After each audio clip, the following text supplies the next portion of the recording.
poderíamos falar para você que a casa desse homem é um retrato da igreja, é um retrato da casa de Deus. A Bíblia diz que Jesus, ele gostava, ele costumava ir para Betânia. O que significa Betânia? Betânia significa a casa do pobre ou a casa da aflição. E o interessante é que na casa do pobre foi o lugar onde Jesus recebeu a sua maior fé. Porque na verdade, esse contexto, essa palavra, onde Jesus ele vai para Betânia, ele gostava de ir para Betânia, não significa apenas uma pobreza financeira, mas também de pessoas que têm um coração que necessitam do Senhor. A Bíblia diz que o reino dos céus é para aqueles que são pobres de espírito. A pobreza de espírito não é alguém que na verdade é algo negativo. A pobreza de espírito é algo positivo na Bíblia, porque a pobreza de espírito é o sinal de uma pessoa humilde, uma pessoa que realmente não sabe viver sem a presença do Senhor. É como se, é o que João disse no livro de João, onde ele diz que o homem nada tem se do céu não lhe for dado. Importa que ele cresça e nós diminuamos. Então esse desejo, essa dependência do Senhor é um sinal de alguém que tem um espírito pobre. Agora, aquela pessoa que se considera autossuficiente, que não depende do Senhor, que não ora, essa pessoa não tem uma pobreza no seu espírito. Mas o interessante é que Jesus gosta de ir para Betânia. E em Betânia nós temos ali um quadro, a foto da casa de Deus. E o primeiro personagem que nós podemos observar em Betânia é Lázaro. Quem era Lázaro? Lázaro era um morto. Lázaro era alguém que estava morto. E a Bíblia diz então que Lázaro foi surpreendido pela ressurreição. Era alguém que estava morto, mas foi encontrado com uma palavra do Senhor. Ele então foi ressuscitado. Aponta para aqueles que nasceram de novo. E sabe, Lázaro representa a minha e a sua vida. A nossa vida pode ser um testemunho vivo acerca para muitas pessoas. Então as pessoas elas vinham de longe para ver esse grande testemunho que havia acontecido na vida de Lázaro. O corpo de Lázaro já estava em decomposição, mas a Bíblia diz que por meio de uma palavra, Jesus olha para aquela catacumba lá, pede para remover lá aquela pedra, ele chama Lázaro e Lázaro vem para a vida. E sabe o que isso aconteceu conosco? Teve um dia em que você recebeu a mensagem do Evangelho. Teve um dia em que a vida entrou dentro do seu coração e nós saímos da morte para a vida. O Senhor nos encontrou. Eu acredito que todos nós, na verdade, vivíamos mortos nos nossos pecados, vivíamos mortos, mas teve um dia em que a vida mudou a nossa história. E pessoas vinham de todos os lugares testemunharem acerca da ressurreição de Lázaro. Então em Betânia, na casa em Betânia, que é um retrato da igreja, nós temos esse personagem que é Lázaro, mas não para por aí. Nós temos também um outro personagem que é Simeão. No livro de Marcos, a Bíblia mostra quem é Simeão. Essa passagem foi compartilhada, foi mencionada nos 3 evangelhos. E todas as vezes que você vê que uma passagem está em mais de um texto, mostra a importância também. As outras passagens de outros textos bíblicos vai agregando, vai falando algumas coisas que um livro não tem. Como por exemplo, no livro que nós acabamos de ler, a Bíblia diz aí que Simeão, ele era um fariseu, mas no livro de Marcos mostra que Simeão era um leproso. Vamos ver isso? Marcos capítulo 14, verso 3. A Bíblia diz que esse banquete foi na casa de Simeão. Estando ele em Betânia, reclinado à mesa, em casa de Simeão, o leproso, veio uma mulher trazendo um vaso de alabastro com preciosíssimo perfume de nardo puro, e quebrando o alabastro, derramou o bálsamo sobre a cabeça de Jesus. Então veja bem, nós temos um outro personagem na casa. E quem é esse outro personagem? Simeão. E quem que é Simeão na Bíblia? Simeão aponta para alguém que é leproso. Alguém que vivia, você sabe que na Bíblia lepra significa o quê? Pecado. Todos nós somos pecadores, sim ou não? Sim ou não? Não? Nós somos justificados. Mas antes da justificação, todos nós éramos pecadores, sim ou não? Isso também aponta para a nossa vida também. Assim como Lázaro estava morto, Simeão era alguém que tinha pecados. E sabem, tanto Simeão quanto Lázaro fazem parte daqueles que vêm para casa e são transformados. Em outro trecho da Bíblia não chama Simeão de leproso, mas aqui está mencionado que Simeão é um leproso. Por quê? Porque mostra o poder do Evangelho na vida de cada pessoa. Então Simeão, ele era um leproso, e os leprosos são aqueles que vão ser resgatados. A Bíblia diz que Jesus ele não veio para os sãos, mas ele veio para os doentes. A mensagem do Evangelho, da boa notícia, é uma mensagem de resgate, é uma mensagem onde o Senhor ele quer alcançar a todos. Assim como ele alcança Lázaro, ele também alcança Simeão. Se nós fôssemos aqui falar, irmãos, nós temos testemunho de pessoas que vieram para o nosso meio, que antes de se converterem, eles tinham uma vida assim completamente doente. Uma vida, se todos nós, não existe pecadinho nem pecadão. Mas é óbvio, tem pessoas às vezes que parece que a vida foi mais tensa no pecado.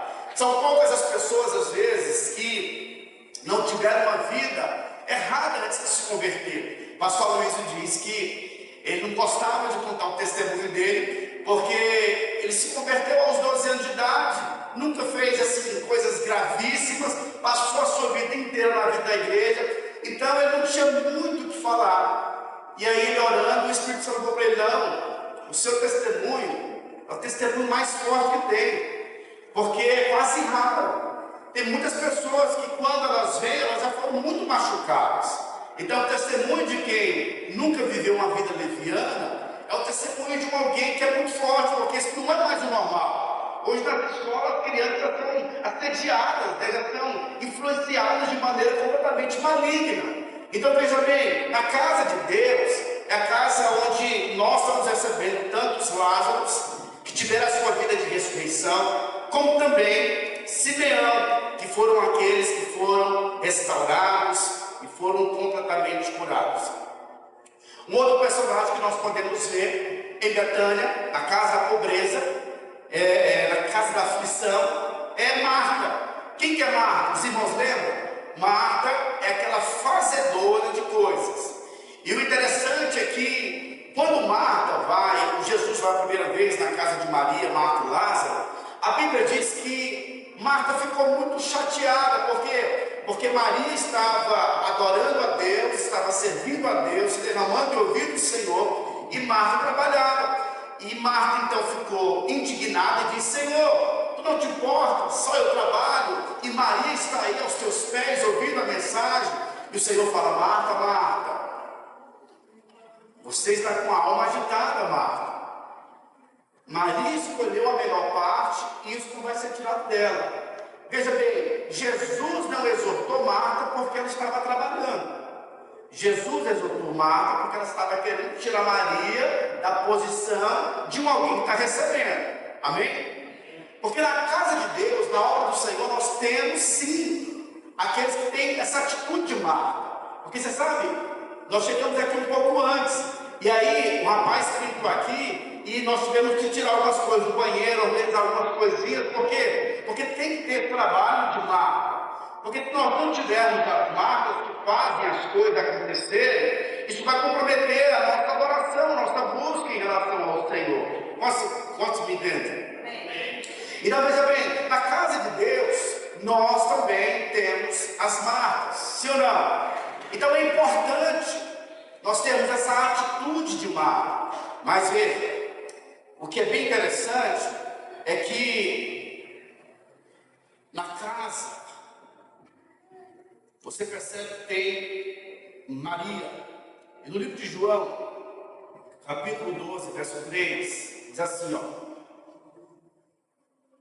João, capítulo 12, verso 3. Então, Maria, tomando uma libra de bálsamo de nardo puro, muito precioso, ungiu os pés de Jesus e os enxugou com os seus cabelos, e encheu-se toda a casa com o perfume do bálsamo.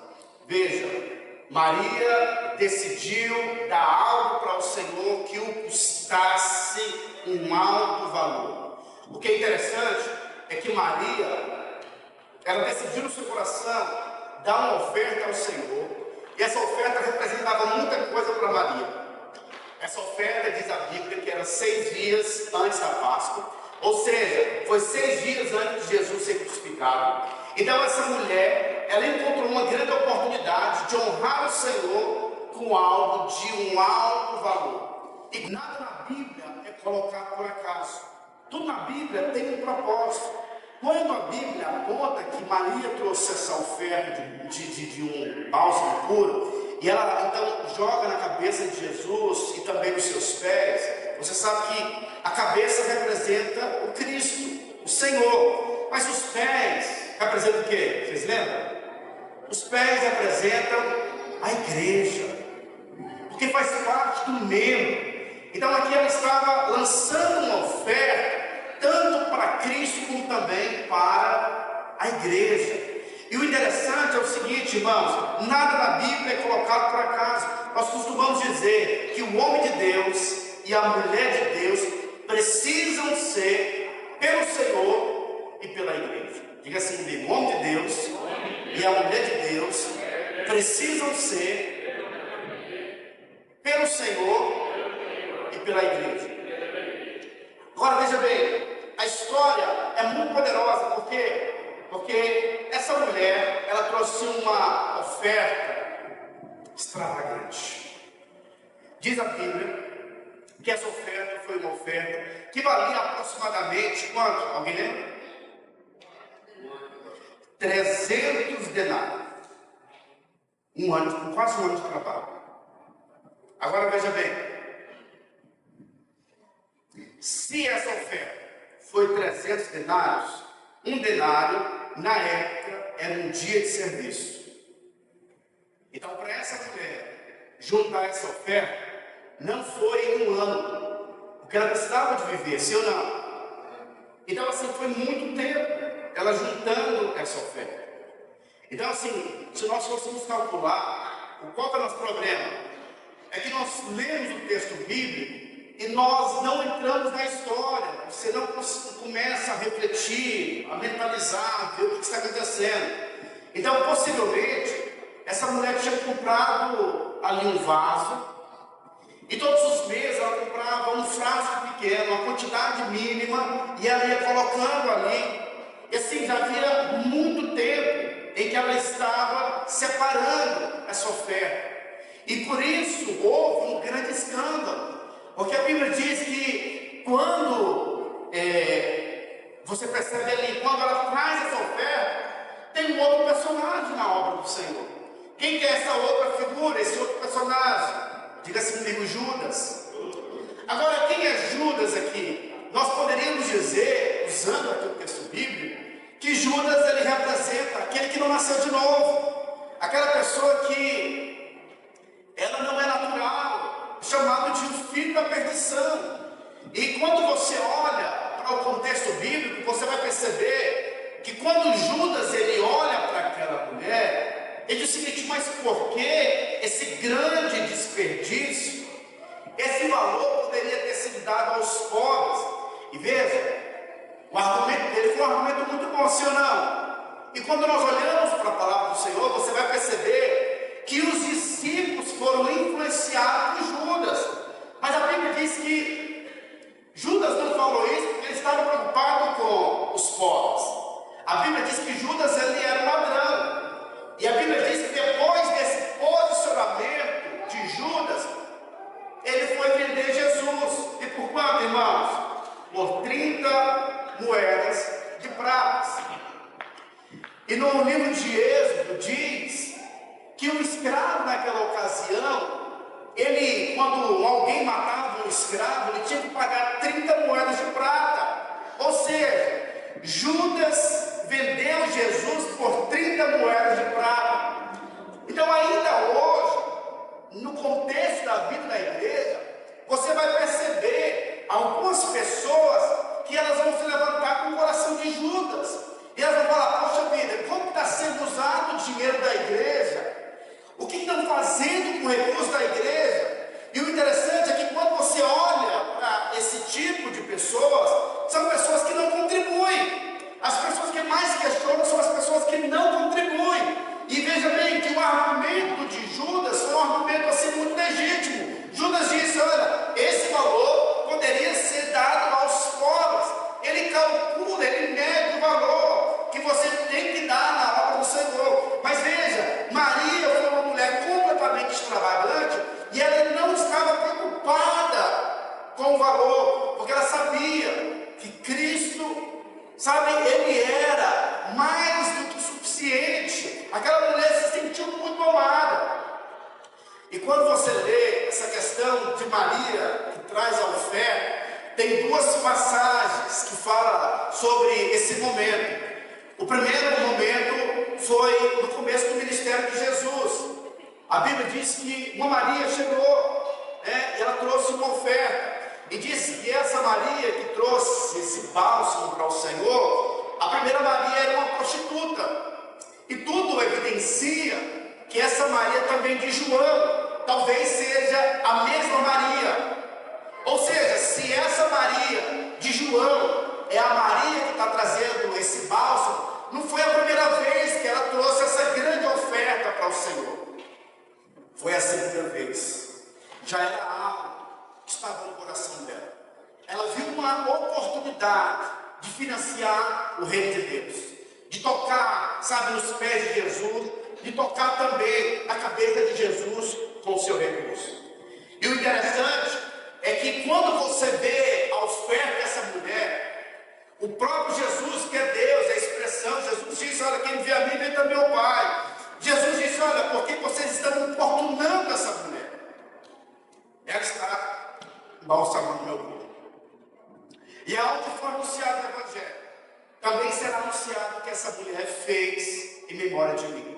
E sabe, hoje nós estamos aqui, estou compartilhando com você essa mensagem, para cumprir também essa mensagem que o Senhor Jesus disse, que aonde for pregado a mensagem do Evangelho, será mencionado a oferta que essa mulher fez ao Senhor. Amém. Ofertas falam. Ofertas falam. Dinheiro tem poder no mundo espiritual. E sabe, Paulo diz que tem muitas pessoas que elas se converteram, mas infelizmente ainda o coração delas não foram aprovados pelo Senhor. Elas têm direcionado a sua própria vida. Elas não têm coração para o Senhor. E Paulo diz que quando o nosso coração não é convertido, o dinheiro se tornou Deus para mim e para você. Paulo diz que o amor pelo dinheiro é a raiz de todos os males. Isso não quer dizer que dinheiro é mau, dinheiro é neutro. Mas o nosso coração pode estar sendo convertido ao dinheiro. E Paulo diz que porque o amor ao dinheiro é a raiz de todos os males, algumas pessoas se desviaram do propósito de Deus. Tem gente que não ama a obra do Senhor. Elas estão envolvidas, mas o seu coração ainda não foi convertido plenamente. Mas é que essa mulher, ela confrontou a mentalidade de muitos.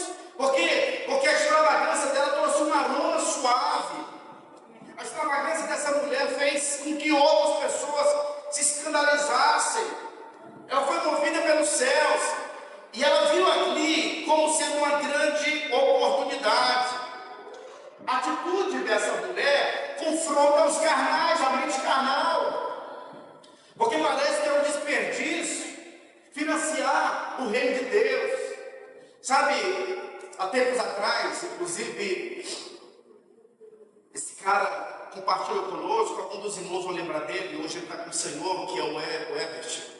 Ele veio tratar de câncer, foi curado, mas depois teve algumas consequências aí, e hoje está com o Senhor. Mas, quando ele veio aqui, ele se tornou um dizimista e um ofertante fiel. E a primeira coisa que ele perguntou para mim foi assim: pastor, essa igreja aqui participa de missões? Porque eu sei que há um grande poder quando nós ofertamos em missões. Nós estamos tocando na eternidade. Tem muitos missionários que assim, eles abriram mão de muitas coisas para serem enviados. Irmãos, honestamente, há tempos atrás, eu e a Ana conversando, a gente falava assim, se fosse para nós hoje abrir igreja do zero, a gente ia avaliar muito em relação a isso. Por quê? Porque é um grande desafio, não é fácil. É um grande desafio. Sabe, você tem, inclusive, lá em Goiânia, teve um tempo que a igreja cresceu bastante, porque enviou muitos jovens. Porque jovens, na verdade, não tem muita coisa a perder, não construíram a sua casa ainda, é recém-casado. Então, assim, são mais aventureiros, têm mais força. E foi o nosso caso. Nós nos casamos uma semana depois da lua de mel, já viemos para Barretos e começamos aqui essa obra. Mas assim, tem muitos homens de Deus que têm sido enviados para outros países, aceitando o desafio de falar outros idiomas, e nós estamos aqui, sendo completamente abençoados. E quando você tem um coração para contribuir, isso tem um valor muito espiritual. Amém.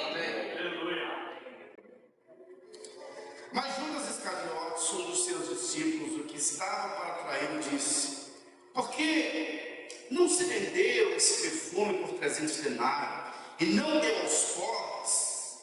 Isso disse ele, não porque tivesse cuidado dos pobres, mas porque era ladrão e, tendo a bolsa, tirava o que nela se lançava. No livro de Mateus, capítulo 27, verso 4, poucos dias depois, Judas vende Jesus. Veja, estava revelando o coração dele. Dinheiro revela o nosso coração.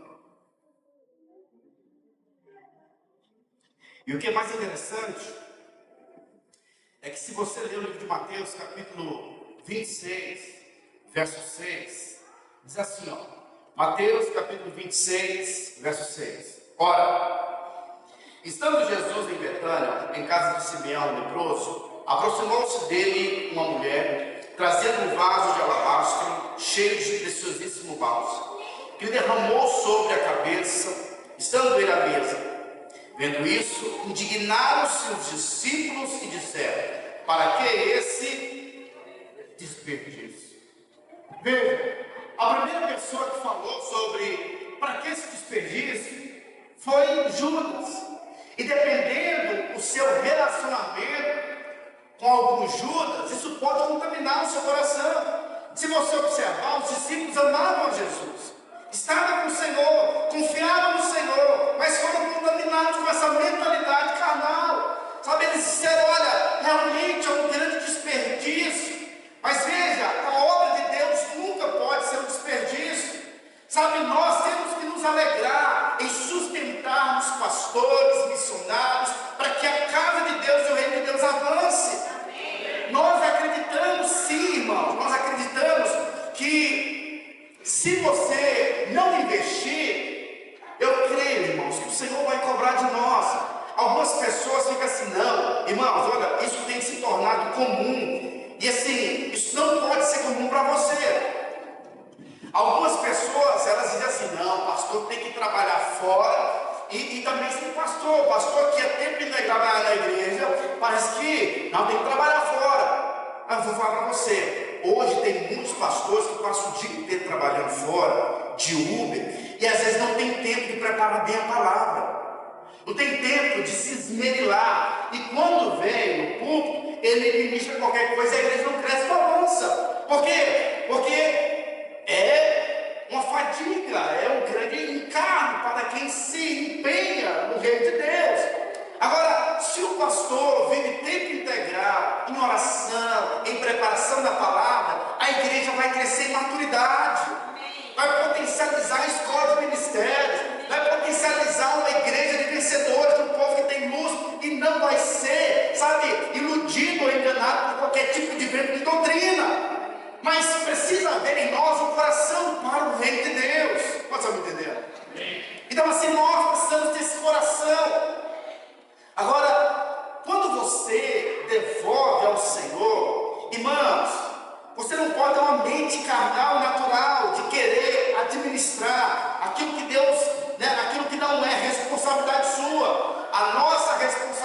sermos fiéis com aquilo que Deus tem confiado nas nossas mãos. E a sua grande responsabilidade é com os 90 que ficam na sua mão. Porque os 90 que ficam nas suas mãos, você tem que multiplicar ele. Você tem que, assim como você tem sido fiel com os 10%, os 90 que ficam na sua mão, você precisa cuidar bem desses 90%. Amém ou não? Amém. Então veja, até os discípulos foram influenciados. Agora, tudo que nós entregamos para o Senhor, e principalmente quando você tem um coração para o Senhor, acredite em mim, vai ser registrado diante do Senhor. Tem valores que serão registrados. Em verdade vos digo que onde for pregado em todo o mundo esse evangelho, será também contado o que ela fez para a memória sua. Mateus capítulo 26, verso 13. Eu não sei se você sabe, mas há tempos atrás, alguns arqueólogos, eles encontraram, quando deu uma baixa no Mar da Galileia, eles encontraram um barco. E o que acontece? Esse barco, eles conseguiram tirar, é claro que ele já é todo danificado. Eles colocaram em um determinado lugar e eles deram um nome para aquele barco. Foi um barco que foi encontrado na época de Jesus. E eles então deram um nome que era o Barco de São Pedro. E por que eles colocaram esse nome de Barco de São Pedro? Provavelmente Tiago tinha barco, João tinha barco, mas colocaram de São Pedro porque teve um dia em que Pedro ele emprestou o seu barco para Jesus. E quando Pedro emprestou o seu barco para Jesus, Jesus então prega nesse barco. E depois de emprestar, Pedro recebe uma grande colheita, porque tudo que você dá para o Senhor, Ele vai multiplicar. E a Bíblia diz que depois que Ele empresta, o Senhor diz para ele: vai e lança a rede. Pedro diz: Senhor, mas eu pesquei a noite inteira, estou exausto, mas sobre a Tua palavra eu vou lançar a rede. Ele então lança a rede, e ele tem a maior colheita de todos os tempos. Ele lançou a rede, e ele não conseguiu colocar todos os peixes no seu barco. Ele teve que pedir ajuda, porque ele plantou em algo que tem o poder de te dar 30, 60 e a 100 por um. E sabe, ainda hoje está sendo mencionado. O barco de Pedro é falado, por quê? Porque quando você empresta para Deus, quando você contribui, quando você tem um coração para o Senhor, as suas ofertas terão uma memória diante do Senhor. Amém. Essa mulher, ela encontrou uma oportunidade espiritual. Vou falar para você, irmão, o relógio do fim dos tempos começou a tocar. A qualquer momento nós podemos ser arrebatados. Há hoje um temor no meu coração de ser achado como um servo fiel ao Senhor. E hoje eu quero advertir você: seja vigilante. Que tudo que você tenha venha ter com um grande propósito. O mundo vai de mal a pior, mas acredite em mim, a igreja ela tem uma vida, como a Bíblia diz que a vida, o caminho do justo é como a luz da aurora, que vai brilhando, brilhando, até se tornar dia perfeito. Nós seremos guardados, a igreja é preservada. Todas as vezes que nós lermos, inclusive no Novo Testamento, você pode perceber que tem 3 tipos de pessoas. Tem os gentios, que são aqueles que não são alcançados, tem os judeus e tem a igreja. Nós somos a igreja, nós somos os escolhidos do Senhor. No arrebatamento, olha o arrebatamento.